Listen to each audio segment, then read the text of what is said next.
नमस्कार। ANB news में आपका बहुत बहुत स्वागत है। मैं हूं नवीन पांडे। महाराष्ट्र की राजनीति में शिवाजी महाराज का नाम गर्व का प्रतीक है। महाराष्ट्र में 28% मराठा वोटर ही नहीं बल्कि गांव-गांव में शिवाजी महाराज पूजे जाते हैं। उन्हीं शिवाजी महाराज की मूर्ति गिरकर टूटना और राजनीति का बड़ा मुद्दा बन गया है। कुछ दिनों बाद महाराष्ट्र विधानसभा के चुनाव होने वाले हैं और इस चुनाव से पहले सिंधुदुर्ग में शिवाजी महाराज की प्रतिमा गिरकर टूटने को विपक्ष ने बड़ा मुद्दा बना लिया है। एनडीए की पूरी सरकार माफी मांग चुकी है और आज पीएम मोदी ने भी सिर झुकाकर माफी मांगने का ऐलान करके इस विवाद को खत्म करने की कोशिश की, लेकिन विपक्ष मानने को तैयार नहीं दिखता। नवंबर में महाराष्ट्र में विधानसभा चुनाव होने वाले हैं और सत्तारूढ़ एनडीए की महायुति और विपक्ष के महाविकास अघाड़ी के बीच सीधी टक्कर है। लोकसभा चुनाव में एनडीए को इस बार महाराष्ट्र में हार का सामना करना पड़ा था, इसलिए विपक्ष के हौसले बुलंद हैं। क्या मोदी की माफी से शिवाजी महाराज के अपमान का मामला सुलझ जाएगा? इस पर चर्चा करेंगे। हमारे साथ कुछ खास मेहमान जुड़े हुए हैं। उससे पहले देख लेते हैं क्या कुछ कहा गया है। मोदी जी ने एक बात तो यहाँ पर समझना चाहिए, वो प्रधानमंत्री जी है और मोदी जी नहीं है। प्रधानमंत्री ने जनभावना को ध्यान रखना चाहिए, लेकिन वो जो आज पालघर जिले में आ रहे, वहाँ पे एक नया पोर्ट वो वाड़वन में बनाने जा रहे हैं। वहाँ पे स्थानिक लोगों का बहुत विरोध है और दूसरा ऐसा है कि जो मालवन में जो घटना छत्रपति शिवाजी महाराज के बारे में हुई है, जिसका इनॉग्रेशन खुद नरेंद्र मोदी जी ने किया था, अब उसमें जो भी उसके पैरामीटर होते वो बगैर चेक किए चुनाव को मद्देनजर रखकर शिवाजी महाराज के नाम से राजनीति करने के लिए आप आए थे। और वो जिस तरह से हाल ही में छत्रपति शिवाजी महाराज की प्रतिमा जो गिरी और उसमें जो अवमान महाराज जी का हुआ है, वो महाराष्ट्र की जनता में उसका गुस्सा है। तो स्वाभाविक है कि वहाँ पर कांग्रेस हो, शिवसेना हो या राष्ट्रवादी हो, हम लोगों ने जॉइंटली हो तो कर रहे, लेकिन वहाँ के लोगों में भी मोदी जी आप माफ़ी मांगो, ये सरक है। वहाँ पर लोगों में जो गुस्सा है वो। आदरणीय प्रधानमंत्री जी, आज आपको महाराष्ट्र की 13 करोड़ जनता के सामने नतमस्तक होकर माफी मांगनी पड़ी ना। केवल 13 करोड़ जनता का प्रश्न नहीं है, देश के 140 करोड़ लोगों का भी प्रश्न है। छत्रपति शिवाजी महाराज केवल महाराष्ट्र के आराध्य नहीं है, संपूर्ण भारत के आराध्य देव है। आज अगर उनकी मूर्ति में किसी प्रकार का भ्रष्टाचार पाया जा रहा है, उनकी मूर्ति खंडित हो रही है, उसमें लापरवाही की गई है, तो सिर्फ माफी से तो काम नहीं चलने वाला। प्रधानमंत्री जी, आपके मुख्यमंत्री को इस्तीफा देना चाहिए, उप मुख्यमंत्री को इस्तीफा देना चाहिए। आपके जो मंत्री हैं दीपक केसरकर, उनको तो तुरंत बर्खास्त करना चाहिए, उनकी हकाल पट्टी होनी चाहिए। क्योंकि यह प्रश्न सिर्फ मूर्ति का नहीं है, यह प्रश्न हमारे सिर्फ महाराज का नहीं है, यह हमारी अस्मिता का प्रश्न है। छत्रपति शिवाजी महाराज हमारे देश की आन बान शान है। वो जरूर महाराष्ट्र में पैदा हुए, लेकिन पूरे भारत में उनका सम्मान है। हम उनको देवता समान पूजते हैं। और आज अगर आपको इस महायुति के कुकर्मों की वजह से माफी मांगनी पड़ रही है, तो आपको भी सोचना होगा कि आपने कैसे लोगों को अपने अधीन मंत्री बनाकर रखा है, कैसे लोगों को सरकार में आपने बनाए रखा है। ये आपके लिए भी सोचने लायक विषय है। प्रधानमंत्री जी, आप केवल भारतीय जनता पार्टी के प्रधानमंत्री के रूप में काम मत कीजिए, आप देश के समस्त देशवासियों के लिए प्रधानमंत्री बनकर उभरिए। आप इन सबका इस्तीफा मांगिए, इन सबको घर बिठाइए, नए लोगों को अवसर दीजिए। महाराष्ट्र की जनता इस विषय को केवल माफीनामे से छोड़ने के लिए तैयार नहीं है। आने वाले चुनाव में भारतीय जनता पार्टी और उनके सहयोगियों का सुपड़ा भी साफ करके आपको दिखाएगी। आज इस कार्यक्रम की चर्चा करने से पहले मैं अपने हृदय के भावों को व्यक्त करना चाहता हूं। जब 2013 में भारतीय जनता पार्टी ने मुझे प्रधानमंत्री पद के उम्मीदवार के रूप में निश्चित किया, तो मैंने सबसे पहला काम किया था रायगढ़ के किले पर जाकर के छत्रपति शिवाजी महाराज की समाधि के सामने बैठ करके प्रार्थना की थी। एक भक्त अपने आराध्य देव को जिस प्रकार से प्रार्थना करता है उसे भक्ति भाव से आशीर्वाद लेकर के मैंने राष्ट्र सेवा की एक नई यात्रा का आरंभ किया था। पिछले दिनों सिंधुदुर्ग में जो हुआ, मेरे लिए, मेरे सभी साथियों के लिए छत्रपति शिवाजी महाराज ये सिर्फ नाम नहीं है। हमारे लिए छत्रपति शिवाजी महाराज ये सिर्फ राजा महाराजा राजपुरुष मात्र नहीं है। हमारे लिए छत्रपति शिवाजी महाराज आराध्य देव है।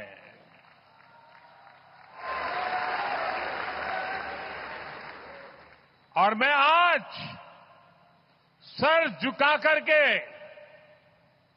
मेरे आराध्य देव छत्रपति शिवाजी महाराज की उनके चरणों में मस्तक रख के माफी मांगता हूं।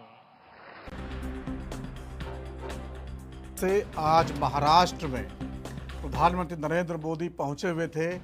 कई कार्यक्रम थे उनके, उस कार्यक्रम के बीच उन्होंने सिर झुकाकर माफी मांगी। 26 अगस्त की तस्वीरें आप देख रहे हैं। महाराष्ट्र के सिंधुदुर्ग में शिवाजी महाराज की प्रतिमा गिरकर खंडित हो गई थी। इसको लेकर महाराष्ट्र में बवाल खड़ा हो गया। केवल 8-9 महीने के भीतर ही 266 दिन में इस मूर्ति का गिरना कहीं न कहीं बताता है कितनी लापरवाही के साथ ये मूर्ति बनाई गई थी। महाराष्ट्र के प्रतापगढ़ में 67 साल पहले शिवाजी की प्रतिमा उस समय के प्रधानमंत्री नेहरू ने 30 नवंबर 1957 को उसका अनावरण किया था और वो प्रतिमा आज भी खड़ी है इतने सालों बाद भी। और महाराष्ट्र के सिंधुदुर्ग में 4 दिसंबर 2023 को प्रधानमंत्री नरेंद्र मोदी ने अनावरण किया था और वो प्रतिमा 26 अगस्त को उस समय गिर गई जब तेज हवाएं चली। करीब 45 किलोमीटर प्रति घंटे की मामूली रफ्तार से हवाएं चल रही थी। इसी हवा की रफ्तार में ये प्रतिमा गिर गई। जाहिर तौर पर कहीं न कहीं प्रतिमा को बनाने में कुछ गड़बड़ी की गई होगी, इसकी इंजीनियरिंग में कुछ नुक्स रहे होंगे, इसीलिए ये प्रतिमा गिर गई। इसको लेकर अब शिवाजी महाराज महाराष्ट्र की राजनीति में नहीं बल्कि पूरे देश में आराध्य हैं और महाराष्ट्र में तो घर घर पूजे जाते हैं। इसलिए पूरी सरकार ने, शिंदे सरकार ने माफ़ी मांगी। मुख्यमंत्री शिंदे, डिप्टी सीएम अजीत पवार, फडणवीस, सब ने माफ़ी मांगी। और आज प्रधानमंत्री मोदी, चूंकि उन्होंने इसका उद्घाटन किया था और उन्होंने भी अपने आराध्य देव बताकर माफ़ी मांगी। पालघर में उनका कार्यक्रम था। तो ये बहुत बड़ा मुद्दा बन गया है। अब बड़ा सवाल खड़ा होता है, क्या प्रधानमंत्री के माफ़ी मांगने से ये विवाद खत्म हो जाएगा? नवंबर में महाराष्ट्र में चुनाव होने वाले हैं, उससे पहले बड़ा विवाद हो गया है और विपक्ष इसको भुनाने की पूरी कोशिश कर रहा है। इस पर चर्चा करेंगे। हमारे साथ कुछ खास मेहमान जुड़े हुए हैं, उनके पास चलते हैं, बातचीत का सिलसिला शुरू करते हैं। तपोस पाल जी हैं, नेता बीजेपी का, आपका बहुत बहुत स्वागत तपोस जी। अमिताभ कुमार हैं, वरिष्ठ पत्रकार, आपका बहुत बहुत स्वागत है। गुलाब चंद दुबे जी हैं, शिवसेना के प्रवक्ता, आपका बहुत बहुत स्वागत है। और इंजीनियर शैलेंद्र ध्रुव साहब हैं, कांग्रेस के प्रवक्ता, आपका बहुत बहुत स्वागत है। सबसे पहले शैलेंद्र ध्रुव साहब, आपके पास से आना चाहूँगा। प्रधानमंत्री नरेंद्र मोदी ने आज इस विवाद का पटाक्षेप करने की कोशिश की है। उन्होंने कहा है कि मैं अपने आराध्य देव, जो उनका प्रतिमा खंडित हुई है, उसके लिए माफ़ी मांगता हूँ और दिल से माफ़ी मांगता हूँ। आप लोग उनको माफ़ करने के लिए क्यों तैयार नहीं हैं?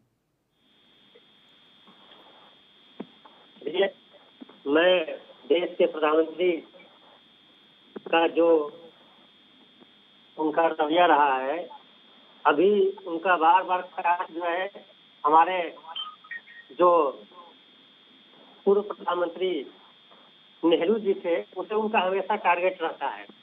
उस समय की जो प्रतिमा लगी है और इनकी प्रतिमा लगी है, आप देख सकते हैं दोनों की छाया प्रति सामने जो है कि क्या हासिल हुआ है। कहीं न कहीं महाराष्ट्र में चुनाव है, उसको लेकर के जो है पॉलिटिकल रूप से इन्होंने जो बयान या उन्होंने जो माफी मांगी है, इनका पॉलिटिकल मामला है।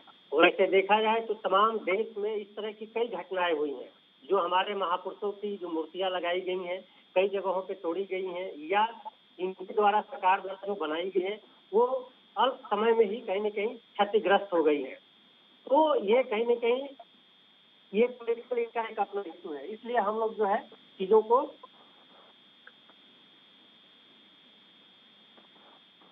और हमारी पार्टी ये भी मांग करती है कि महाराष्ट्र सरकार में जो है जो मुख्यमंत्री हैं या डिप्टी सीएम हैं वो लोग भी जो है पद से इस्तीफा दें, स्वीकार करें कि उनके सरकार में भ्रष्टाचार है, उनके सरकार में तमाम अनियमितता है, जो भी महापुरुषों की मूर्तियां लगाई जाती हैं या कुछ भी इस तरह के काम किए जाते हैं उसमें धांधली है बड़े पैमाने पे।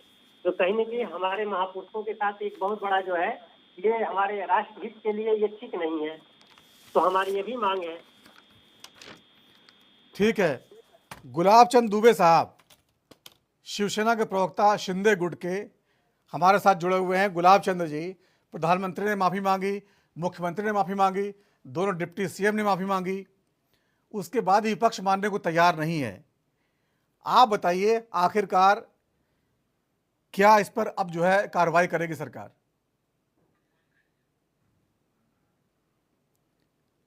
तपोस पाल जी हमारे साथ जुड़े हुए। तपोस जी, आवाज आ रही है आपको? जी जी, आवाज आ रही है। तपोस जी, माफी मांग ली है प्रधानमंत्री ने भी, सरकार ने, पूरी सरकार ने माफी मांगी है और बार बार माफी मांगी जा रही है और ये कहा जा रहा है जो लापरवाही उस पर कार्रवाई भी करेंगे, लेकिन विपक्ष मानने को तैयार नहीं है। देखिए, विपक्ष की मजबूरी है, वो मोदी जी के साथ चलना उनके लिए दुर्भर काम है। बाकी मैं बता दूं ऐसी कि चेतन पाटिल जो हैं, जो स्ट्रक्चरल कंसल्टेंट हैं, उनके अगेंस्ट में एफआईआर किया गया था, वो गिरफ्तार कर लिए गए हैं और नेवी और इसके साथ मिलके ये जॉइंट ऑपरेशन किया गया था और ये दुर्भाग्यपूर्ण है। इसके लिए प्रधानमंत्री जी ने स्वयं माफी मांगी और सही में ये एक भावनात्मक मुद्दा भी था। और अभी अगर कांग्रेस ये कहती है कि हमने उस समय ये स्टैचू लगाया था और वो नहीं गिरा है या इस तरीके की कोई बात है, तो इस तरह हमारी देखिए आज तक एकदम बुलंद और सबसे ऊंची प्रतिमा है और वहां पे कांग्रेस का कोई भी व्यक्ति नहीं गया क्योंकि वो सरदार पटेल की है। आज तक एक भी कांग्रेसी वहां जाने की हिम्मत भी नहीं कर पाया। देखिए, नौसेना और उनका कनेक्शन विद शिवाजी महाराज और मराठा सेना ने, मराठा नौसेना की स्थापना जो उन्होंने किया था, जिससे कि डच, पुर्तगालीज और इन मुगल, इन सब से किस तरीके से रक्षा हो सके और किस तरीके से उन्होंने इसकी नींव रखी थी, ये एक बहुत बड़ा कदम था उस समय के प्रोस्पेक्ट में, उस समय के विचारधारा में। और उसको कनेक्ट करने के लिए प्रधानमंत्री मोदी जी ने एक इनिशिएटिव दिखाया था और इस प्रतिमा को लगाया था, जिससे लोग नौसेना को ये कनेक्ट कर सके। और उसके बाद आपने देखा था कि अंग्रेजों का एक सिंबल था जो कि हमारे राष्ट्रीय ध्वज में, मतलब नेवी के ध्वज में प्रेजेंट था, वो सिंबल को भी हटा के मराठा के ध्वज से, मराठा के सिंबल से उसको रिप्लेस किया था, जो कि शिवाजी महाराज की देन। ये सारे इनिशिएटिव और ये सोचना और जनमानस में जो कि आज की युवा, लेकिन तपोस पाल जी, आप जो कह रहे हैं वो अपनी जगह ठीक हो सकता है, लेकिन विपक्ष कह रहा है आपने जल्दबाजी में, लोकसभा चुनाव से पहले दिसंबर के समय जल्दबाजी में, जब मूर्ति ठीक से बनी नहीं थी, उसका डिजाइन ठीक से पास नहीं हुआ था, जल्दबाजी में लगवा दी, प्रधानमंत्री के हाथों उसका अनावरण करवा दिया। जाहिर तौर पर जब जल्दबाजी की गई तो उसका नतीजा भी जल्दबाजी में भुगतना पड़ा। अब चुनाव में आपको खामियाजा भुगतना पड़ेगा, बोल रहे हैं बार बार। नहीं, ऐसा नहीं है कि जल्दबाजी की गई है। जब डिजाइन पूरा हुआ होगा और जो उसके डिजाइन कंसल्टेंट है, और ये उनका दायित्व था कि हवा के एंगल और उसकी फोर्स उस चीजों को झेल सके, वो पर्टिकुलर प्रतिमा, और ये काम उस कंसल्टेंट का था जिनको की ये जिम्मेदारी दी गई थी और वो अच्छे से उसको निभा सके। तो लेकिन ये मूर्ति वो सारे पैरामीटर्स पे खरी नहीं उतरी है और ये आज गिरी है just because of few rainfalls and wave जो है, जो हवा का झोंका है उसके कारण। तो जो भी इंजीनियर और जो भी आर्किटेक्ट इसमें लगे हुए थे, ये उनकी जिम्मेदारी थी कि वो उसकी उस डिजाइन जो उन्होंने बनाया है उसकी टेस्टिंग प्रॉपर्ली कर सके और उसको चारों और सभी एंगल्स में देख सके। लेकिन ये नहीं हुआ। लेकिन फिर भी देखिए, इसकी डिजाइन तो प्रधानमंत्री मोदी जी ने नहीं किया था, इसकी डिजाइन वहाँ के डेप्यूटी चीफ मिनिस्टर और चीफ मिनिस्टर ने भी नहीं किया था। ये दिया गया था काम किसी को और उन्होंने उसको ठीक तरीके से नहीं किया। उन्होंने जब ये बताया कि हाँ we are prepared, now you can come ahead and go ahead with this structure, तो उसके बाद ही उसका अनावरण किया गया है। तो मुझे नहीं लगता कि इसमें हमारी वहां पे कोई खामियां है, लेकिन फिर भी प्रधानमंत्री और मुख्यमंत्री जी ने और डेप्यूटी चीफ मिनिस्टर ने पूरी जिम्मेदारी लेते हुए उस पर माफी मांगा है, क्योंकि उन्होंने अनावरण किया था और उसकी भी जिम्मेदारी उन्होंने की। ठीक है। शैलेंद्र जी कह रहे हैं कि भाई कंपनी ने जो है गड़बड़ किया, उस पर कार्रवाई करेंगे। आप लोग सियासत कर रहे हैं, आप लोग सरकार को क्यों जो हमला कर रहे हैं, पार्टी पर हमला क्यों कर रहे हैं? सरकार बीजेपी की है, उससे संबंधित उस समय जब जल्दीबाजी में लोकसभा चुनाव को ध्यान में रखते हुए जब मूर्ति का अनावरण किया गया, ये बात तो सरकार कहीं न कहीं पॉलिटिकल दबाव में जल्दी से हम अनावरण करके उसका एक लाभ ले सके, तो इसकी जिम्मेदारी कौन? सरकार नहीं लेगी, माननीय मोदी जी नहीं लेंगे, उनके मुख्यमंत्री नहीं लेंगे, ये तो जिम्मेदारी सरकार की है ना। पर लाभ तो उनको मिला नहीं ना, लाभ भी तो नहीं मिल पाया उनको लोकसभा चुनाव में। मिले या ना मिले, लेकिन नियत और मनसा तो पॉलिटिकली थी। माननीय मोदी जी का जो भी विजन है वो सिर्फ पॉलिटिकली रहता है।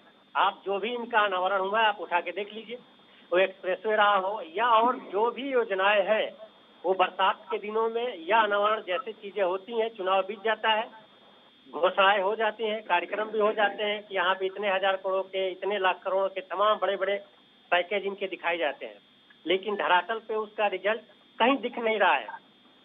उसी का एक जो है ये रिजल्ट है। शिवाजी जो हम लोगों की धरोहर है, उनके साथ उनकी क्षति जो हुई है, उनकी मूर्ति की जो क्षति हुई है, इसके जिम्मेदारी सरकार लेते हुए जो संबंधित जितने लोग हैं सब पे कड़ी से कड़ी कार्रवाई हो कि अब दोबारा जो है कोई भी हमारे देश के महापुरुष हो, उनकी मूर्ति कभी भी इस तरह की घटना न हो सके, जिससे उसका एक राष्ट्रीय स्तर पे हमारी छवि खराब हो। उनसे जो जुड़े हुए लोग हैं, जो उस विचारधारा से जुड़े हैं, उनको कहीं न कहीं आहट पहुंची है। मेरी पार्टी मांग करती है कि संबंधित लोगों के खिलाफ कार्रवाई करके उन पर एफआईआर दर्ज किया जाए। ठीक है। गुलाब चंद दुबे साहब, आवाज आ रही है आपको?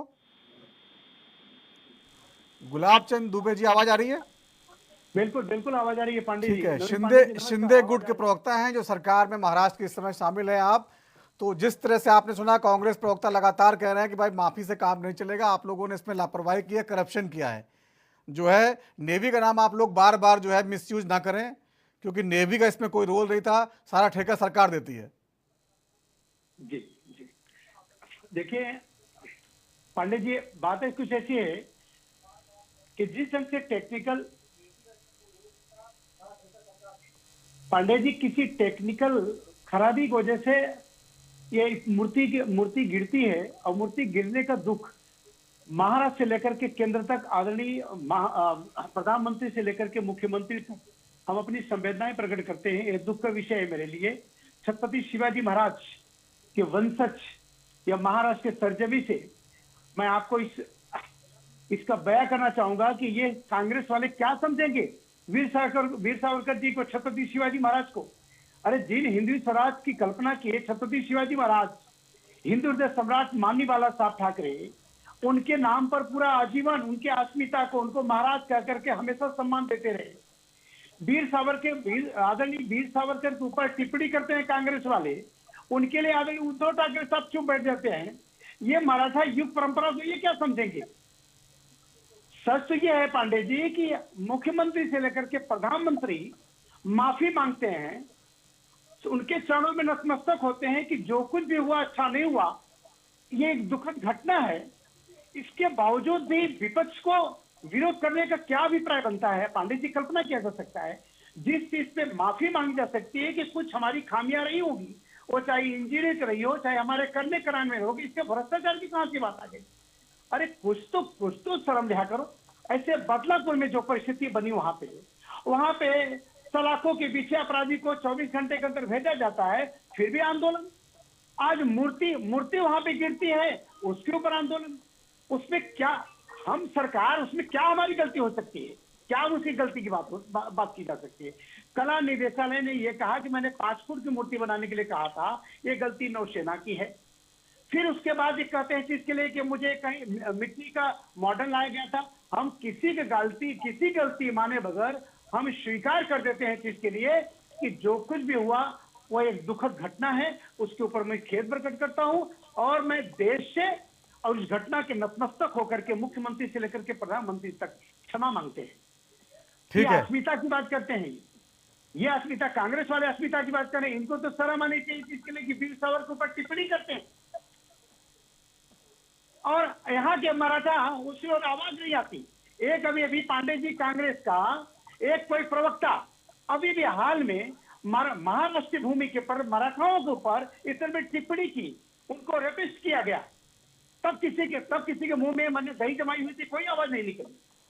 ये कांग्रेसी की लायकी नहीं बची है जिसके लिए कि आज के तारीख में छत्रपति शिवाजी महाराज, वीर सावरकर, बाबा साहब थे, लोकमान्य तिलक, महात्मा ज्योतिबा फुले, नामदेव संत, ऐसे जैसे ऋषियों के बारे में, ऐसे महाराष्ट्र के भूमिपुत्र के बारे में इनको कहने का इनकी कुवत विश्वास कुछ बची है। सच तो यह है कि जमीन पर रह के पलकों में कयाम करते हैं, कटा के उंगली शहीदों में नाम करते हैं। पांडे जी ये इनका चाल और चरित्र है। ठीक है। अरे कुछ तो वजह होना चाहिए आंदोलन करने का, कुछ तो, किस बात का काला झंडा? हम जब माफी मांग लेते हैं और ये कुछ करतूत ऐसा करते हैं जिसके लिए माफी मांगने को तैयार नहीं।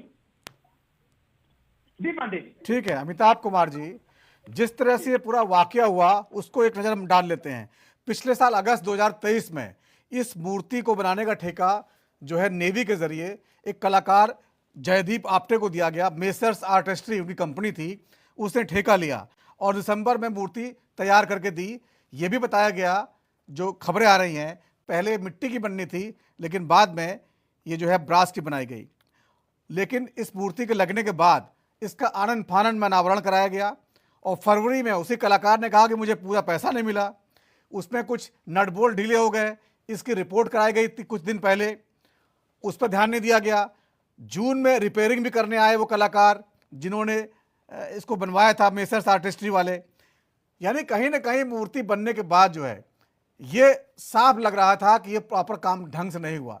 सरकार को क्या उस समय सचेत नहीं जाना चाहिए था कि इतने बड़े महापुरुष का मामला है और कहीं कुछ हो गया गड़बड़, तो ये अंदाज़ा नहीं लगा पाई कि इतना बड़ा अपमान अगर हो गया, मूर्ति खंडित हो गई तो चुनाव में बड़ा मुद्दा बन सकता है। ये लापरवाही है या एक जो है कह सकते हैं कि उनके साथ जो है वो समझ नहीं पाए इसको?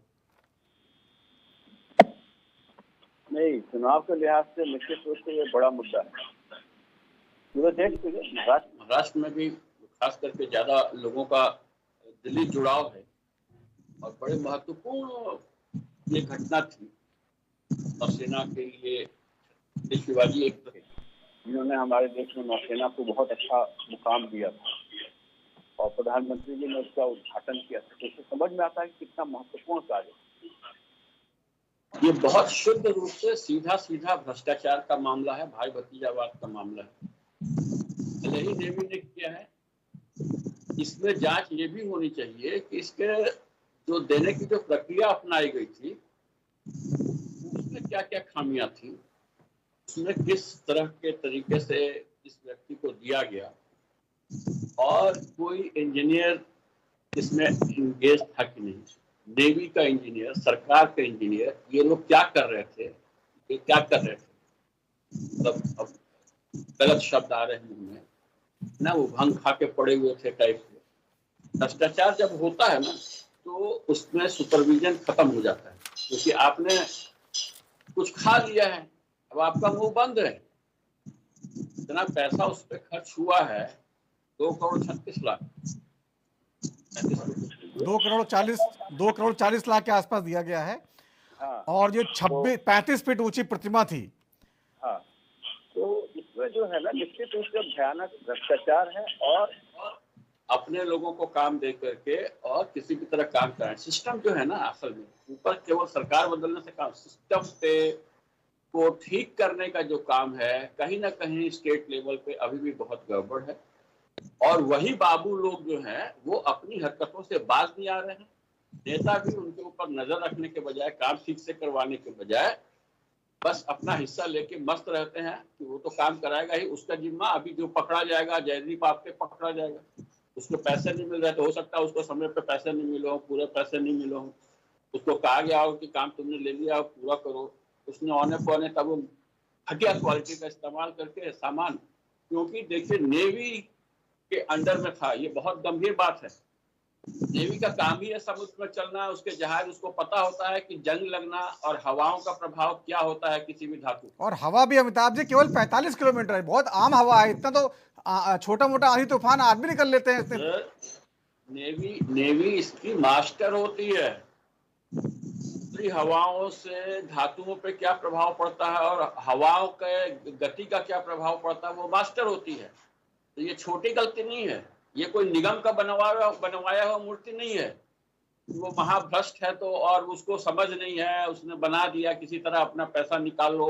आजकल तो 50% खा जाते हैं ये लोग पैसा, तो ऐसा ही काम होगा। अब प्रधानमंत्री जा रहे हैं तो इसका मतलब है कि केंद्र सरकार की तरफ से भी इसका जो है सुपरविजन में इसमें कमी आई है।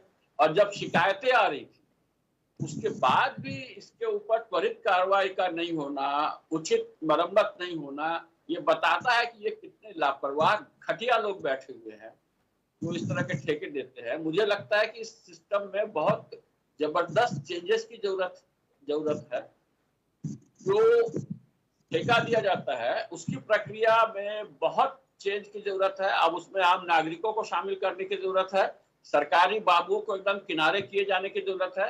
इनकी हालत ये हो गई है कि इनको कूड़ा कचरा सब खाना है, इस हालत तक ये लोग पहुंच गए हैं। इनको इससे मतलब नहीं है कि जनता का पैसा बर्बाद होता है, कितना पैसा बर्बाद होता है। 2 रुपया कमाने के लिए सरकार का 2 करोड़ रुपया बर्बाद करते हैं ये लोग। बहुत घटिया स्थिति है और इसमें सरकार बराबर की नहीं, ज्यादा की जिम्मेवार है, क्योंकि जनता ने उनको चुनकर भेजा है कि काम ठीक से करो। और ये काम ठीक से नहीं करते, नजर नहीं रखते, हिस्सा खाने में ये भी लग जाते हैं बाबुओं के साथ। और नेवी का मसला है तो नेवी इसमें चूंकि एक्सपर्ट मानी जाती है, मैंने आपको बता दिया किस कारण से वो एक्सपर्ट होते हैं। उनसे जो गलती हुई है, महागलती हुई है, तो सारी प्रक्रिया पे भी नजर डाले और सारे देश में जो ठेके देने की प्रक्रिया है ना उसको बदले और उसमें जो सिस्टम है, सहकारी सिस्टम डेवलप करे। बिल्कुल, सिस्टम बदलना बहुत जरूरी है। हाँ, ऑनलाइन एआई के थ्रू ठेका देने की प्रक्रिया हो। ठीक है, इस पर चर्चा करेंगे। छोटा सा ब्रेक लेते हैं, ब्रेक के बाद लौटेंगे, चर्चा को आगे बढ़ाएंगे।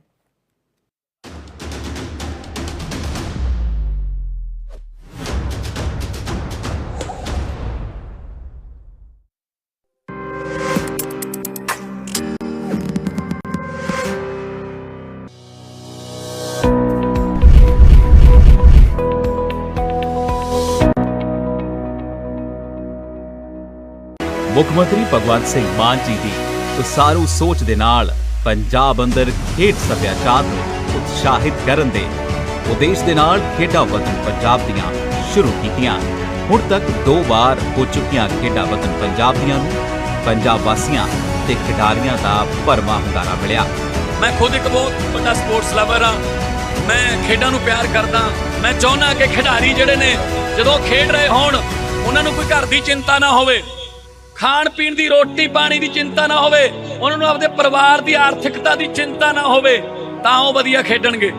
ਹੁਣ ਇਹਨਾਂ ਦਾ ਸੀਜ਼ਨ ਤੀਜਾ 29 ਅਗਸਤ 2024 ਨੂੰ ਸੰਗਰੂਰ ਤੋਂ ਸ਼ੁਰੂ ਹੋ ਜਾ ਰਿਹਾ। ਆਓ ਆਪਣੇ ਬੱਚਿਆਂ ਦੇ ਨਾਲ ਇਹਨਾਂ ਖੇਡਾਂ ਦੇ ਵਿੱਚ ਹਿੱਸਾ ਲਈਏ। ਕੀ ਹੋਇਆ ਜੇ ਪੱਤ ਚੜਾਈ, ਤੂੰ ਅਗਲੀ ਰੁੱਤ ਵਿੱਚ ਯਕੀਨ ਰੱਖੀ, ਮੈਂ ਲੱਭ ਕੇ ਲਿਆਉਣਾ ਕਿਤੋਂ ਕਲਮਾਂ, ਤੂੰ ਫੁੱਲਾਂ ਜੋਗੀ ਜ਼ਮੀਨ ਰੱਖੀ। ਫੁੱਲਾਂ ਜੋਗੀ ਜ਼ਮੀਨ ਅੱਜ ਮੈਂ ਦੇਖੀ ਇੱਥੇ ਬਹੁਤ ਸੋਹਣੇ ਫੁੱਲ ਖਿੜਨਗੇ।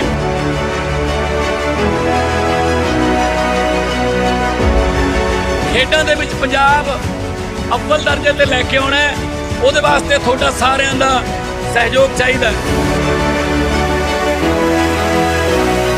ਪੰਜਾਬ ਦੇ ਖੇਡ ਸੱਭਿਆਚਾਰ ਨੂੰ ਅੱਗੇ ਵਧਾਈਏ ਤੇ ਮੁੱਖ ਮੰਤਰੀ ਭਗਵੰਤ ਸਿੰਘ ਮਾਨ ਦੇ ਸੁਪਨਿਆਂ ਦਾ ਰੰਗਲਾ ਪੰਜਾਬ ਸਿਰਜੀਏ।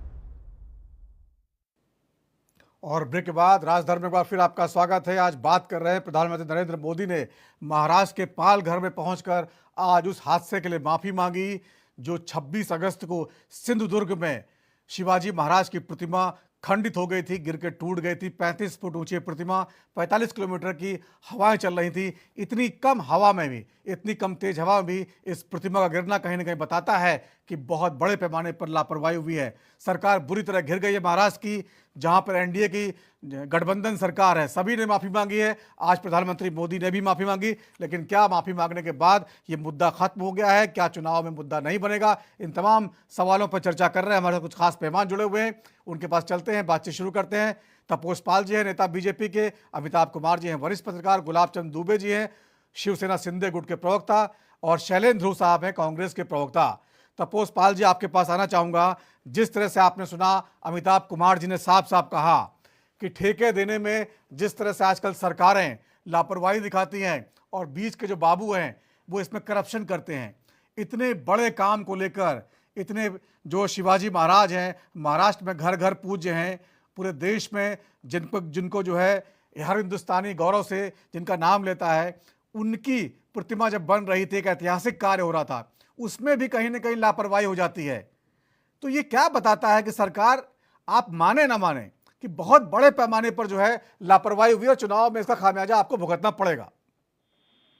देखिए, इससे पहले उद्धव और कांग्रेस की मिलीजुली सरकार थी, वहां पे अगाड़ी गवर्नमेंट उनका था।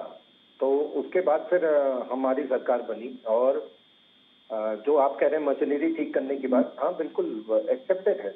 और उसके लिए प्रधानमंत्री जी ने भी जो आज माफी मांगी है, उसका कहीं ना कहीं इशारा यही है कि हम माफी मांग रहे हैं, लेकिन आप नहीं छोड़े जाएंगे। जो भी करप्ट व्यक्ति है उसको दोषी ठहराया जाएगा और उसको छोड़ा नहीं जाएगा। देखिए, ये कोई साधारण विषय तो है नहीं कि प्रधानमंत्री जी ने आके माफी मांगा है और एक बड़े एक्सेप्टेड दिखाते हुए किया है। देखिए, अकड़ तो मुर्दों में होती है। जो मनुष्य होता है, जो जिनके अंदर एक समय सीमा और फीलिंग्स आती हैं, वही झुकते हैं। और आज प्रधानमंत्री जी ने इसका एक बड़ा परिचय दिया है। झुकने से कोई व्यक्ति छोटा नहीं हो जाता है। हाँ, जो भी एक्सेप्टेंस है उसको दिखाया है हमने, और हमने एक्सेप्ट किया है और उसको ठीक करेंगे। जो आप कह रहे हैं वो भी हम करेंगे कि जो बाबू हैं और जो भी आर्किटेक्ट हैं और जो भी जिन लोगों ने पैसा लिया लेकिन पैसे के अकॉर्डिंग काम नहीं किया है, और ये पैसा जनता का पैसा है, टैक्स पेयर्स का पैसा है, तो बिल्कुल उसके ऊपर कार्रवाई होगी। लेकिन इसके साथ साथ एक चीज और है, जब कांग्रेस वहां पे इस तरीके के प्रोसेशन निकालती है और वो निकालती है, तो उन्होंने भी इस बात का ख्याल रखना चाहिए कि उन्होंने आज तक कभी बोफोर्स घोटाले के लिए माफी नहीं मांगी, उन्होंने नेशनल हेराल्ड घोटाले के लिए माफी नहीं मांगी, अगस्ता वेस्टलैंड के लिए उन्होंने माफी नहीं मांगी कभी। 2G का इतना बड़ा घोटाला, मैं खुद IT प्रोफेशनल हूँ और प्रोफेशनल था, मैं टेलीकॉम सॉफ्टवेयर से जुड़ा हुआ व्यक्ति हूँ। 2G का घोटाला एक ऐसा घोटाला था जिसने IT इंजीनियर्स को, जो कि टेलीकॉम से जुड़े हुए व्यक्ति थे, जो कि टेलीकॉम सॉफ्टवेयर इंडस्ट्री में काम करते थे, उनका करियर 10 साल पीछे ढकेल दिया। उनको जो सैलरी पैकेज बनना था, उनको जो टेक्नोलॉजी लेवल पे इंटेलिजेंस मिलनी थी, वो 10 साल पीछे चली गई। ये ए राजा से लेके ये तो अपना पैसा बना के निकल गए। क्या हुआ उनका? 2 साल 3 साल वो जेल में पड़े रहे, उसके बाद आके तो मलाई खा रहे हैं ना, पैसा बना लिया उन्होंने। लेकिन उन इंजीनियरों की हालत देखिए, जो कि इस देश में एक नए भविष्य के लिए आगे की तरफ जा रहे थे, और उनका बंटाधार हो गया। यूनिनॉन ने अपना ऑफिस बंद कर दिया था। आपको मालूम होगा कि इसमें साउथ में दयानिधि मारन के जो लड़के थे, सॉरी मुरुगेश मारन के लड़के थे, दयानिधि मारन, वो टेलीकॉम मिनिस्टर हुआ करते थे। तो एयरसेल करके हुआ करता था, वो बंद हो गया 2G के उसमें। तो इस तरीके के कई उससे जुड़े हुए ऐसी सलाद में अपने ऑफिस खोले थे यहाँ पे, उसके सॉफ्टवेयर यूनिट बंद हो गए। तो इसके लिए कभी माफी मांगी है कांग्रेस ने? कांग्रेस ने जो डैमेज किया है इस देश में, और जितने ज्यादा लेवल पे इन्होंने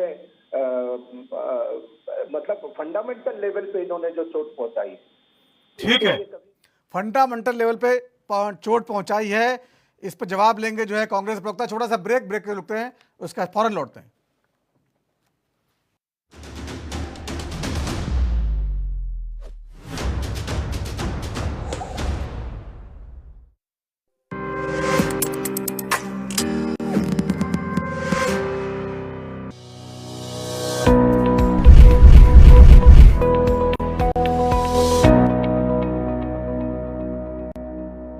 ਮੁੱਖ ਮੰਤਰੀ ਭਗਵੰਤ ਸਿੰਘ ਮਾਨ ਜੀ ਦੀ ਉਸਾਰੂ ਸੋਚ ਦੇ ਨਾਲ ਪੰਜਾਬ ਅੰਦਰ ਖੇਡ ਸੱਭਿਆਚਾਰ ਨੂੰ ਉਤਸ਼ਾਹਿਤ ਕਰਨ ਦੇ ਉਦੇਸ਼ ਦੇ ਨਾਲ ਖੇਡਾਂ ਵਤਨ ਪੰਜਾਬ ਦੀਆਂ ਸ਼ੁਰੂ ਕੀਤੀਆਂ। ਹੁਣ ਤੱਕ 2 ਵਾਰ ਹੋ ਚੁੱਕੀਆਂ ਖੇਡਾਂ ਵਤਨ ਪੰਜਾਬ ਦੀਆਂ ਨੂੰ ਪੰਜਾਬ ਵਾਸੀਆਂ ਤੇ ਖਿਡਾਰੀਆਂ ਦਾ ਭਰਵਾਂ ਹੁੰਗਾਰਾ ਮਿਲਿਆ। ਮੈਂ ਖੁਦ ਇੱਕ ਬਹੁਤ ਵੱਡਾ ਸਪੋਰਟਸ ਲਵਰ ਹਾਂ। ਮੈਂ ਖੇਡਾਂ ਨੂੰ ਪਿਆਰ ਕਰਦਾ। ਮੈਂ ਚਾਹੁੰਦਾ ਕਿ ਖਿਡਾਰੀ ਜਿਹੜੇ ਨੇ ਜਦੋਂ ਖੇਡ ਰਹੇ ਹੋਣ ਉਹਨਾਂ ਨੂੰ ਕੋਈ ਘਰ ਦੀ ਚਿੰਤਾ ਨਾ ਹੋਵੇ, ਖਾਣ ਪੀਣ ਦੀ ਰੋਟੀ ਪਾਣੀ ਦੀ ਚਿੰਤਾ ਨਾ ਹੋਵੇ, ਉਹਨਾਂ ਨੂੰ ਆਪਣੇ ਪਰਿਵਾਰ ਦੀ ਆਰਥਿਕਤਾ ਦੀ ਚਿੰਤਾ ਨਾ ਹੋਵੇ, ਤਾਂ ਉਹ ਵਧੀਆ ਖੇਡਣਗੇ। ਹੁਣ ਇਹਨਾਂ ਦਾ ਸੀਜ਼ਨ ਤੀਜਾ 29 ਅਗਸਤ 2024 ਨੂੰ ਸੰਗਰੂਰ ਤੋਂ ਸ਼ੁਰੂ ਹੋ ਜਾ ਰਿਹਾ। ਆਓ ਆਪਣੇ ਬੱਚਿਆਂ ਦੇ ਨਾਲ ਇਹਨਾਂ ਖੇਡਾਂ ਦੇ ਵਿੱਚ ਹਿੱਸਾ ਲਈਏ। ਕੀ ਹੋਇਆ ਜੇ ਪੱਤ ਚੜਾਈ, ਤੂੰ ਅਗਲੀ ਰੁੱਤ ਵਿੱਚ ਯਕੀਨ ਰੱਖੀ। ਮੈਂ ਲੱਭ ਕੇ ਲਿਆਉਣਾ ਕਿਤੋਂ ਕਲਮਾਂ, ਤੂੰ ਫੁੱਲਾਂ ਜੋਗੀ ਜ਼ਮੀਨ ਰੱਖੀ। ਫੁੱਲਾਂ ਜੋਗੀ ਜ਼ਮੀਨ ਅੱਜ ਮੈਂ ਦੇਖੀ ਇੱਥੇ ਬਹੁਤ ਸੋਹਣੇ ਫੁੱਲ ਖਿੜਨਗੇ।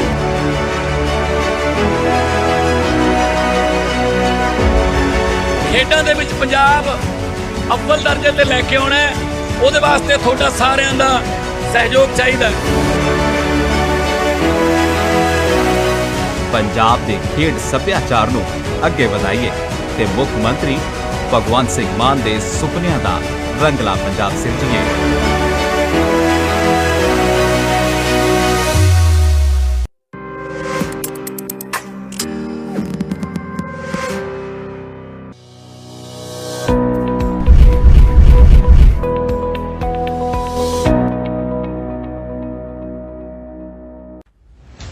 नहीं दबेगी कोई आवाज, हटेगे पर्दे, सामने आएगा हर राज। जो छिपाते हैं हकीकत, उनकी सच्चाई सामने लाते हैं हम। इसीलिए एएनबी न्यूज पर भारत को है नाज। उत्तर प्रदेश की राजधानी लखनऊ से मैं जितेंद्र सिंह। हिमाचल की राजधानी शिमला से एएनबी न्यूज के लिए मैं टीना ठाकुर। छत्तीसगढ़ की राजधानी रायपुर से मैं अखिलेश तिवारी राजपुर। देवभूमि उत्तराखंड से मैं अमित चौधरी।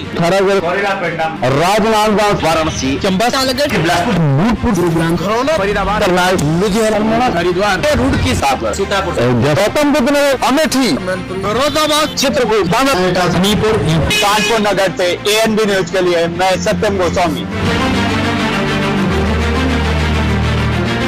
सबसे बड़ा network ANB news. Uttar Pradesh की राजधानी लखनऊ से मैं जितेंद्र सिंह। हिमाचल की राजधानी शिमला से एएनबी न्यूज के लिए मैं टीना ठाकुर। छत्तीसगढ़ की राजधानी रायपुर से मैं अखिलेश तिवारी राजपुर। देवभूमि उत्तराखंड से मैं अमित चौधरी।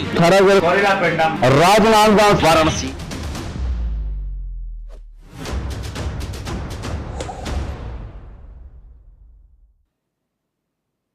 और ब्रेक के बाद राजधर में आपका स्वागत है। आज बात कर रहे हैं महाराष्ट्र में शिवाजी महाराज की जो प्रतिमा गिरी है और प्रधानमंत्री नरेंद्र मोदी ने पूरे देश से उसके लिए माफी मांगी है, इस पर चर्चा कर रहे हैं। क्या ये मामला अब खत्म हो चुका है या विधानसभा चुनाव में इसे मुद्दा बनाने की कोशिश हो रही है? हमारे साथ खास मेहमान हैं, तपोष पाल जी हैं, नेता बीजेपी के, अमिताभ कुमार जी हैं, वरिष्ठ पत्रकार, गुलाब चंद दुबे साहब हैं, शिवसेना शिंदे गुट के प्रवक्ता, और शैलेंद्र ध्रुव जी हैं, कांग्रेस प्रवक्ता। शैलेंद्र जी, आपके पास आना चाहूँगा। लगातार आप लोग उसको मुद्दा बना रहे हैं और जो सत्ताधारी पार्टी है एनडीए, सभी नेता कह रहे हैं हाँ गलती हुई है, जांच कराएंगे, जहां पर लापरवाही है वहां गिरफ्तारी करेंगे और सजा देंगे। लेकिन आप लोग जो है इसे चुनावी लाभ उठाने के लिए मुद्दा बना रहे हैं, जबकि आपके ज़माने में बहुत सारी कमियां भी रही हैं, उन पर आप ध्यान नहीं देते, लगातार प्रदर्शन कर रहे हैं और ये मुद्दा अब जनता के बीच में खत्म हो गया है। जब 2024 में पूरे देश में जनता ने इनको नकारा है, तब ये माफीनामा का कार्यक्रम इन्होंने शुरू किया है।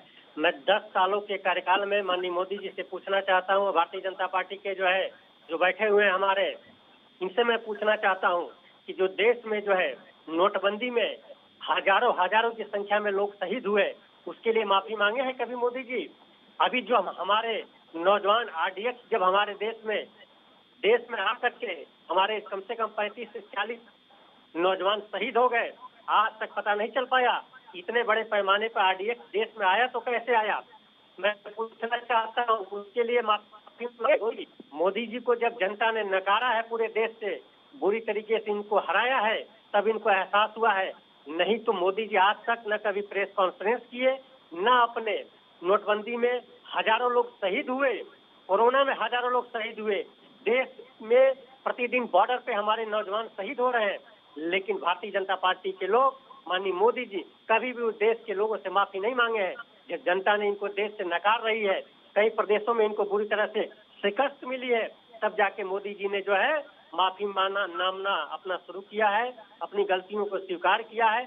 हमारे नेता जननायक राहुल गांधी जी ने उस समय भी नोटबंदी को उन्होंने कहा था कि ये देश के लिए घातक है। आरबीआई के गवर्नर ने भी कहा था। आप नोटबंदी में कहाँ चले गए शैलेंद्र जी? बात हो रही महाराष्ट्र की राजनीति की। नहीं, महाराष्ट्र के साथ ठीक है, नोटबंदी बहुत पुराना मसला हो चुका है। अभी जो चुनाव में जो है आप लोग इस मुद्दे को खत्म मान रहे हैं या ये मुद्दा अभी आप आगे उठाते रहेंगे? नहीं, ये मुद्दा एक नहीं है, ये अस्मिता का सवाल है। हमारे शिवाजी महाराज जो भी जितने उनके शुभचिंतक हैं, उनके फॉलोअर्स, ये अस्मिता का सवाल है। चुनाव अगर नहीं होता तो ये मोदी जी माफी नहीं मांगते, क्योंकि चुनाव है महाराष्ट्र में और वहाँ बुरी तरह चुनाव हारने की स्थिति में, इसलिए इनकी सरकार जो है नतमस्तक हो रही है। अगर इतना ही इनको फिक्र होती, इस तरह की कंपनी को ये काम नहीं देते, उससे संबंधित अधिकारियों पे गहन जांच बैठती, क्योंकि ये घटनाएं जो है लगातार हो रही हैं। इसी तरीके से पूरे देश में हो रही है। जहाँ पे चुनाव है वहाँ पे ये लोग माफी मांगते हैं। बहुत सारे प्रदेशों में इस तरह की घटनाएं हुई हैं, तमाम ऐसे स्टेचू बनाए गए हैं, टूटे हैं, लेकिन कहीं कोई सरकार के लोग माफी नहीं मांगे हैं। तो मैं मांग करता हूँ, ये आंदोलन कोई ये छोटा मुद्दा नहीं है, ये महाराष्ट्र के लिए नहीं, पूरे देश की अस्मिता का ये सवाल है। इसलिए जो है हमारी कांग्रेस पार्टी पुनः जो है इस पे आंदोलनरत रहेगी। अगर जो है भारतीय जनता पार्टी के जितने मिली भगत है, ये सरकार के मिले हुए इसमें जो है नेता भी हैं, जो कंपनी को ठेका दिया गया, उससे संबंधित जो इंजीनियर्स हैं, उससे संबंधित जो जुड़े हुए अधिकारी हैं, संबंधित जो मंत्री हैं, सभी लोग इसमें इन्वॉल्व है। पैमाने पे इसमें धांधली है और भी चीजों में धांधली हो रही है। तो ये लोग चुनावी मुद्दा नहीं है, ये अस्मिता से जुड़ा हुआ सवाल है। ठीक है, इसलिए जो है जी ठीक है। अमिताभ कुमार जी, अस्मिता जुड़ा सवाल बताकर लगातार मुद्दे को खींचना चाहते हैं चुनाव तक जो है। और दूसरा सवाल ये, प्रधानमंत्री मोदी का माफी मांगना। मोदी जी जो है माफी ज़्यादा मांगते नहीं हैं, जैसा कि उनका 10 साल कार्यकाल रहा है।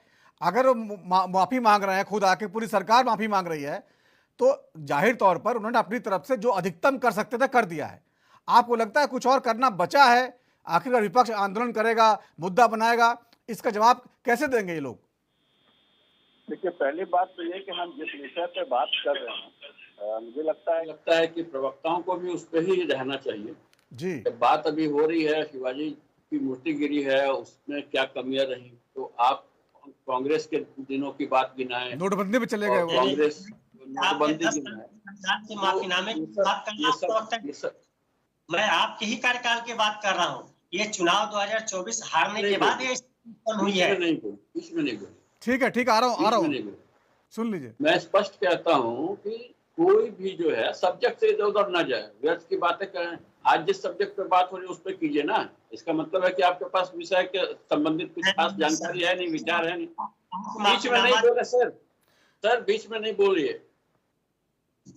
ठीक है, सुन लीजिए शैलेंद्र। दूसरी बात, बोलिए अमिताभ जी, बोलिए। सम्मान की बात है ये, और चुनाव में ये मुद्दा उठेगा और खूब उठेगा, इसको कोई नहीं रोक सकता और उठना भी चाहिए, क्योंकि ये राष्ट्रीय अस्मिता का सवाल है। और मुझे आश्चर्य है, आपने माफी मांगी, अच्छी बात है। मोदी जी देखिए, जहां वो गलती पे होते हैं वो सीधे माफी मांगते हैं, किसी भ्रम में मत रहिए। जहां गलती होती है वो सीधे माफी मांगते हैं, ये मैंने देखा हुआ है, बहुत स्पष्ट है इन सब मामलों में, और उन्होंने ये अच्छा किया है। लेकिन जो होना चाहिए, अभी सबसे पहले जिस विभाग ने ये ठेका जारी किया, जो अधिकारी शामिल थे, उन सबको लाइन हाजिर करना था, पकड़ के जनता के सामने कि इन लोगों को हमने अरेस्ट कर लिया है या सस्पेंड कर दिया है, अब इनके ऊपर इंक्वायरी बैठेगी। वो नहीं कर रहे, केवल ठेकेदार को पकड़ने से नहीं चलेगा काम।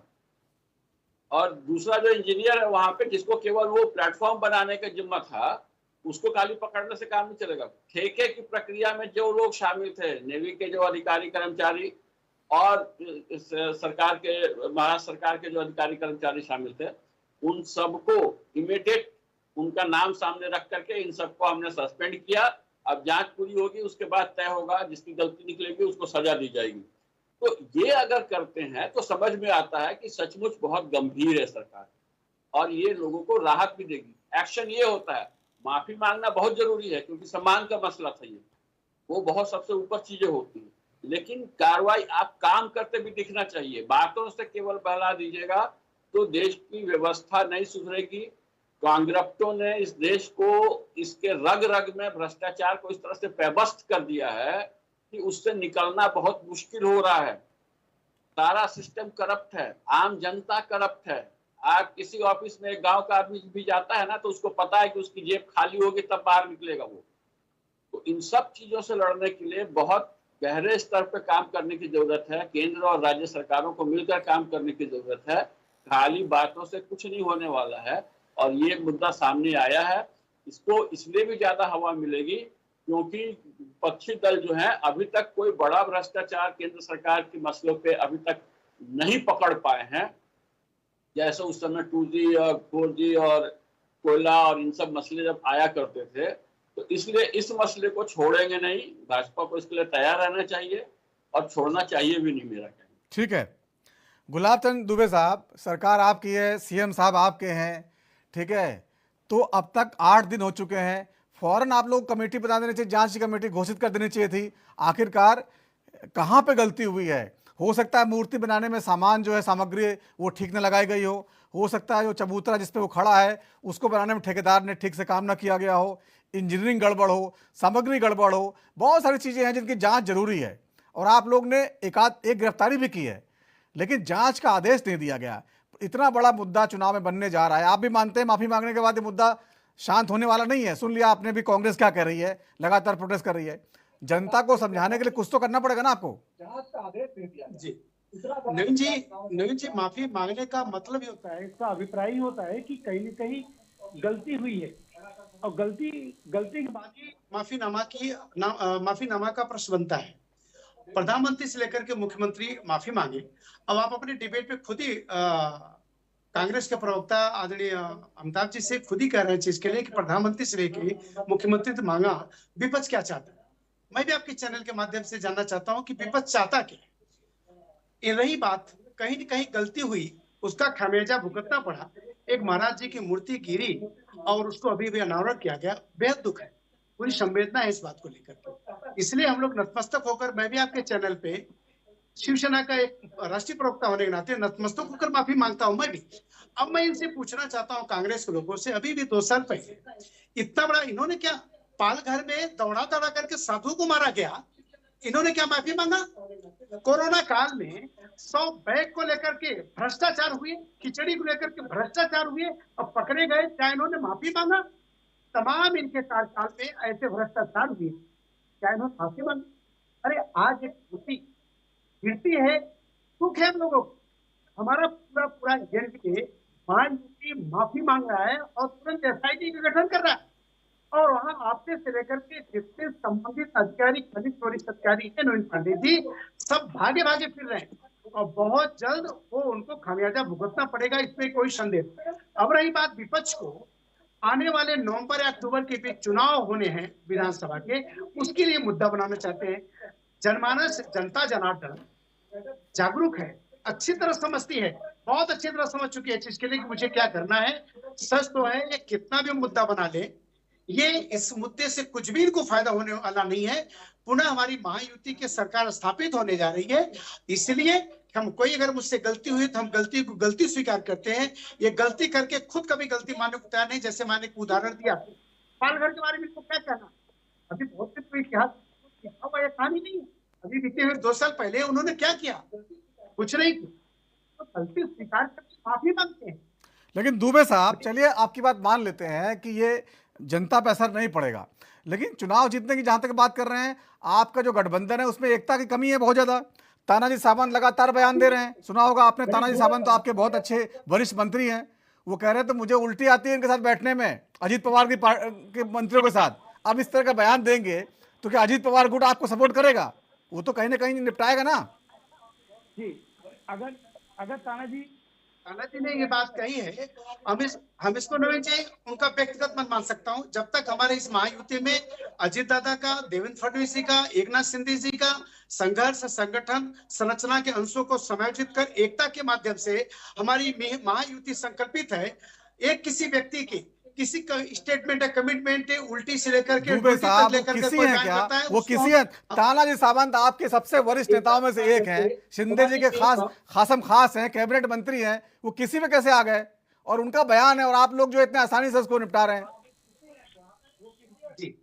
जी हमारी शिवसेना को बयान नहीं, नवीन जी हमारी शिवसेना को बयान नहीं है। अगर तानाजी सावंत जी ने अगर बयान दिया है तो उनका व्यक्तिगत बयान हो सकता है, इसका जवाब वही हो देंगे। लेकिन हम अगर मुझसे पूछना चाहते हो एक शिवसेना का प्रवक्ता होने के नाते, शिवसेना के लॉ एंड ऑर्डर पे आकर के वो बयान अमान्य करते हैं, वो हमारा बयान नहीं है। ऐसा कोई बयान नहीं होना चाहिए कि जिस बयान से हमारे युति के ऊपर कोई फर्क पड़े, वो हमारा बयान नहीं हो सकता। मैं इतना ही कह सकता हूँ आपके चैनल। ठीक है शैलेंद्र ध्रुव साहब, जो है आप लोग मुद्दा बनाने की कोशिश कर रहे हैं, साफ है कि आपके पास ज्यादा मुद्दे हैं नहीं, इसलिए भावनात्मक मुद्दों को जो है आगे लेके आ रहे हैं। लोकसभा चुनाव में भले फायदा हुआ आपको, लेकिन इस बार जो है न चेहरा है आपके पास मुख्यमंत्री का, उद्धव जी को आप मानने को तैयार नहीं हो रहे हैं, तो ये गड़बड़ झाला जो है कैसे चुनाव लड़ पाएगा? ये निर्णय जो है पार्टी के शीर्ष नेतृत्व का होगा, ये चुनाव के बाद डिसाइड होता है कि जो है ये विधानसभा के एक असेंबली में कितने लोग चुन के आते हैं, वो चुनते हैं कि मुख्यमंत्री कौन बनना है। अभी उस विषय पे नहीं, अभी मुद्दा है कि शिवाजी महाराज की जो क्षतिग्रस्त हुई है, उसमें जो जिस कंपनी को ठेका दिया गया था उसमें कौन कौन लोग सम्मिलित थे, पहले तो उनकी कमेटी गठित करके ए टू जेड जो लोग भी सम्मिलित है उन पर कार्रवाई हो, ये तो महत्वपूर्ण विषय है। क्या ये भारतीय जनता पार्टी के मैं प्रवक्ता से पूछना चाहता हूँ, इनके पास कोई डाटा है? उसमें कितने इंजीनियर थे, किसने टेंडर लिया, किस परिस्थिति में हुआ, क्या उसमें व्यवहार थे, क्या क्या इन्होंने डाला था टेंडर में, ये तो मैं पूछना चाहूंगा ना। अगर इतना ही गंभीर है शिवाजी जी को लेकर, मैं पूछना चाहता हूँ। बता तो रहे हैं, वो वहाँ के सरकार के प्रवक्ता हैं, वो ऑलरेडी क्लैरिफाइड कि क्या क्या स्टेप लिए गए हैं। अब उसमें क्या मटेरियल यूज हुआ है, क्या डिजाइन यूज हुआ है, वो अगर आपके साथ चर्चा करेंगे। Are you in a position to tell me the material quality what should be the as per the standards, company standards? आपके पास है वो? मैं डिटेल बता भी देता हूँ तो आप उसका सत्यापित कर पाएंगे? आपके पास है वो स्टैंडर्ड? मैं सत्यापित के लिए नहीं, तो आप इसका मतलब जो डिस्कशन है, जो डिबेट का टाइम है, वो खराब कर रहे हैं। नहीं, मैं डिबेट का टाइम नहीं, मैं मुद्दे पे बात कर रहा हूँ तो आप डाइवर्ट कर रहे हैं। क्या अगर आपके पास है तो अरे भाई, मटेरियल की क्वालिटी क्या है वो अगर मैं आपको बता देता हूँ, या डिजाइन जो यूज किया गया है वो अगर मैं बता देता हूँ, तो आप उसको कैसे क्रॉस चेक करेंगे? अभी बताइए ना, 10 मिनट बचा हुआ है डिबेट का, आप 10 मिनट में कैसे उसको क्रॉस वेरीफाई करेंगे? कांग्रेस का काम ऐसा ही है। डाटा होना चाहिए ना, ठीक है ना नवीन जी? कांग्रेस का डेटा, कांग्रेस के जो लोग हैं काम ऐसे ही करते हैं। जी सुन लीजिए, तपोज जी सुन लीजिए, अभी तपोज जी आता हूँ आपके पास, तपोज जी आता हूँ, सुन लीजिए, उनकी बात पूरी हो जाने दीजिए, फिर आता हूँ आपके पास। बोलिए ध्रुव जी, बोलिए। जी और ये मुद्दा जो है सिर्फ पॉलिटिकल नहीं है, पॉलिटिकल मुद्दा भारतीय जनता पार्टी के लिए है, क्योंकि ये हमारे पार्टी के लिए और इंडिया अलायंस के लिए जो अस्मिता का सवाल है जो है, इसलिए हम अस्मिता ठीक है शैलेंद्र जी, देखिए आपकी बात सही है, आपकी बात सही, लेकिन अब वो क्या करें? उन्होंने कहा कि हमने माफी मांग ली, हमने जांच के आदेश दे दिए, एक गिरफ्तारी कर ली, अब एक इस पर क्या करें? और बताइए, मुद्दा क्यों बना रहे हैं आप लोग? सवाल ये है ना। नहीं, अगर जो है इनके सरकार से इतना बड़ा भ्रष्टाचार हो जाए और विपक्ष के लोग जो है सड़क पे और सदन में जो है उस मुद्दे को उठाए भी ना, ठीक है तपोज पाल जी जवाब दे दीजिए, 1 मिनट बचा है। तपोज जी बोलिए। जी तुरंत मैं जवाब दे देता हूँ। देखिए, इन्होंने कहा कि इंडिया अलायंस की अस्मिता देख लीजिए। कांग्रेस और आप दिल्ली में साथ में हैं और पंजाब में ये जो एक दूसरे के दूर विरोधी बने हुए हैं। कांग्रेस और सीपीआई सीपीएम बंगाल में एक साथ लड़ती है और कांग्रेस में एक दूसरे के विरोध में लड़ती है। अभी हालत देखिए, भारत का सबसे गर्म मुद्दा, जहाँ पे कि पूरे इंटरनेशनल डॉक्टर्स भी इसमें प्रदर्शन कर रहे हैं, उसमें इंडिया अलायंस के एक भी व्यक्ति जो कि मणिपुर में गुट बना के गए थे, एक भी व्यक्ति इस समय वेस्ट बंगाल जाने की हिम्मत नहीं कर पा रहा है। इंडिया अलायंस है और उसी इंडिया अलायंस में इनके नेता विपक्ष जो अधीर रंजन चौधरी थे, वो इस बार चुनाव हार गए। वो ठीक है, बंगाल की बात तो फिर कभी कर लेंगे। ठीक है, महाराष्ट्र की बात करें तो देखिए, महाराष्ट्र की बात करें तो चुनाव होने वाले हैं और जाहिर तौर पर बड़ा मुद्दा हाथ लग गया विपक्ष के। अब इसको कितना भुना पाता है ये देखने वाली बात होगी। बहुत बहुत धन्यवाद चर्चा में शामिल होने के लिए आप सभी मानों का। तो राजधर्म आज इतना ही। वक्त छोटे से ब्रेक का, और ब्रेक के बाद भी खबरों का सिलसिला जारी रहेगा। नमस्कार।